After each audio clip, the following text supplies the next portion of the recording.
Macca's Guides. Hey everyone, Macca here playing Resident Evil Village, and this begins the second half of the Mercenaries mode where we start repeating levels but slightly harder. This is the Village 2, and about 500,000 points are required for the S rank, a little bit more. Now these next 4 levels are the same layouts and enemy placements of the first 4 levels. The major difference here is that you can no longer buy a shotgun or a rifle or a better pistol. Instead, you can buy a magnum or a grenade launcher, and additionally, enemies will hit you harder now, so they'll take you down in health, so feel free to carry around an extra first aid just in case. Now there are 2 strategies. I will be going with the pistol strategy, where you take blue orb abilities that upgrade your pistol damage, headshot damage, and close range damage, and this will allow you to also upgrade your pistol further and further as you play. There's also a secondary strategy where people are using a grenade launcher with the stun or the flashbang, and then they are banking on getting an extra knife damage blue orb and then knifing all their enemies. This is a lot more RNG based, but might work for your playstyle if you prefer. The knife strategy also makes it much more difficult to take out enemies like archers at a distance, therefore making the S rank timing and combo building a lot tighter, so it's not recommended. We're going to be going with the pistol strategy and making sure to buff our pistol, and we're going to go obviously for headshots if we have extra headshot damage blue orb, and we're just going to be firing away. These enemies are going to be more aggressive and they're going to take more bullets, so we're going to be adjusting as we need to. As you can see in the clip, you're also going to need to hip fire. Unfortunately, you can't really go around aiming down sights and going for headshots perfectly every time. If it works out, it works out, but you're gonna have to keep your distance and just shoot while your pistol is in bloom. Now at the start here, there will be 2 types of enemies, the sword-wielding baddies as well as the werewolf Lycan. You're gonna want to prioritize the Lycan or the werewolves as they move significantly faster and they are a lot more likely to hit you. So when you see multiple different enemy types on your screen, always prioritize the one that is moving the fastest towards you. Also, with the beefier, tankier enemies, you will want to prioritize your combo. So you can even, if you really want to, you can actually damage a couple of different enemies before you start your combo, just to build your combo even more easily. You can even leave an enemy with minimal health right as another enemy spawns, if you think that can allow you to keep your combo even longer. After the 16th enemy, the armored werewolf will spawn. Unfortunately, keeping your combo with the armored enemies with just a pistol is very difficult, so just try your best, but you should have more than enough space here even if you don't get it. And you'll actually see that in action in this next area. The large enemy spawns, but we're going to be killing enemies in between, damaging the large enemy. This will allow us to keep our combo throughout this entire area. And then we're just going to want to finish off and go back to the shop.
With the enemies taken care of, time to go back and finish area 1. You want roughly around the amount of points I have here. It's okay if you have a lot less, as we do end up getting an SSS rank.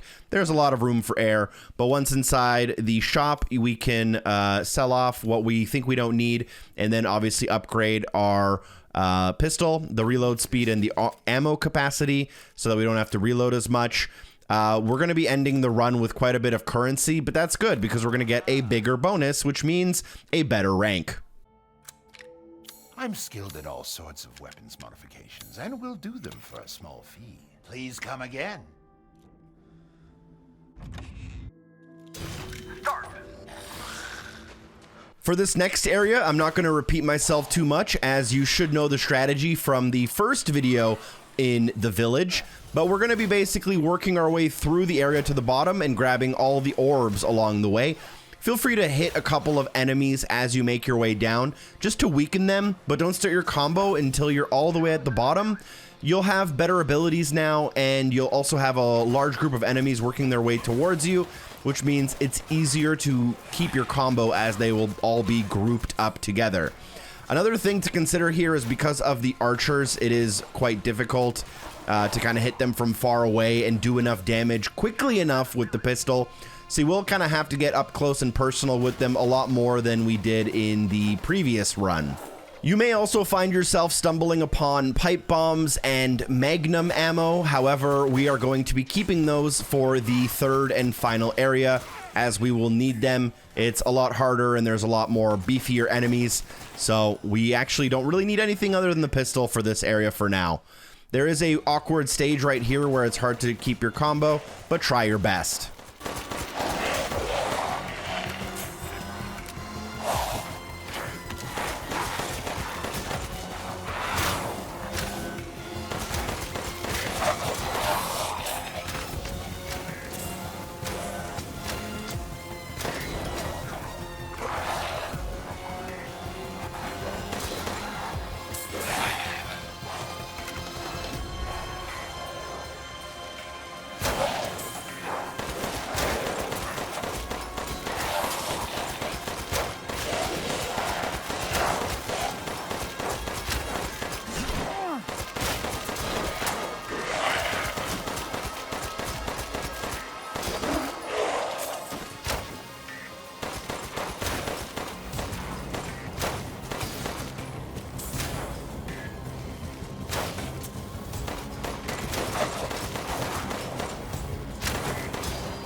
Now, although we did save a lot of money in our last trip here, we are actually going to spend most of it. We're buying the Magnum and some pipe bombs.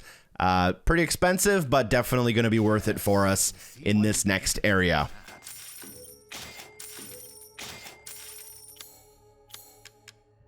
Choose wisely. Your life may depend on it. Till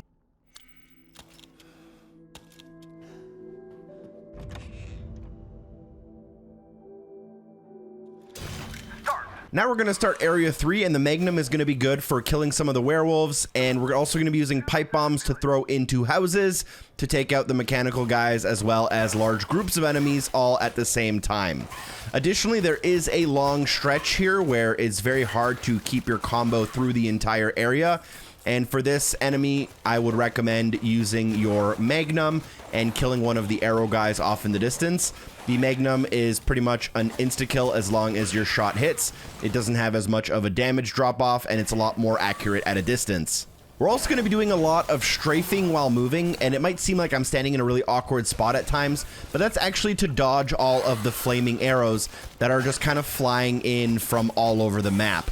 These guys can hit you, and when they do, they will take a lot of health, so feel free to use your first aid. But if you just kind of avoid them in general, that is pretty useful, and that's how we're going to do it. We're going to be strafing a lot and trying to keep objects between us and the archers.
At this point, we are coming up to the end of the level, so feel free to pull out that Magnum and use it. You're not going to really need the bullets for anything else, so you might as well.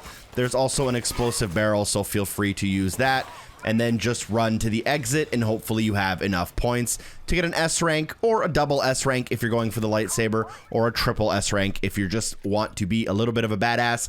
Thank you so much for watching. I hope the video was helpful. Don't forget to drop a like, share the video series with a friend. A super special thank you to everyone on Patreon for supporting the show. Shout out to Zarias and Puffy Vins. I'll see you soon. Peace.